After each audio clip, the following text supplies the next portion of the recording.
अस्सलाम वालेकुम दोस्तों, आज मैं आपको दिखाने जा रहा हूँ छोटा सा मगर दिल से लगाया हुआ हमारा स्टॉल। सबसे पहले मैंने स्टॉल की अच्छी तरीके से सफाई की, हर चीज को साफ सुथरा रखा क्योंकि खाने का मजा तभी आता है जब माहौल साफ सुथरा हो।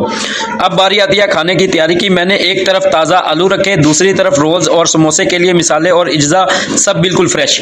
फिर मैंने तैयारी की अपने स्पेशल रोल, मलाई बोटी रोल जिसकी खुशबू दिल जीत ले, चिकन रोल जिसका जायका लाजवाब और आलू वाला रोल जो हर उम्र के लोग बड़े शौक से खाते हैं।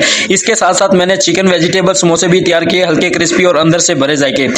कच्चे समोसे और रोल्स एक एक करके मैं खूबसूरती से सजाए, जैसे ही तेल में डाले तो चढ़ की आवाज आई और खुशबू पूरे माहौल में फैल गई। आसपास के लोग रुकने पर मजबूर हो गए कि ये मजेदार चीज कहाँ से आई है।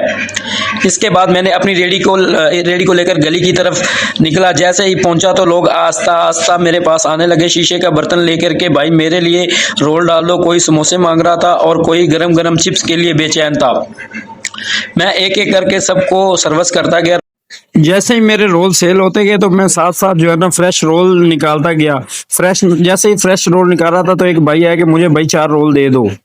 अल्हम्दुलिल्लाह मेरा काम अच्छे से चल रहा था। काफ़ी दिन बाद मैंने स्टॉल लगाया था, लेकिन इसमें मेहनत, जायका और मोहब्बत, और यही मोहब्बत जो मेरा हौसला बढ़ाती है। दोस्तों अगर आपको ये वीडियो पसंद आए तो भाई इसको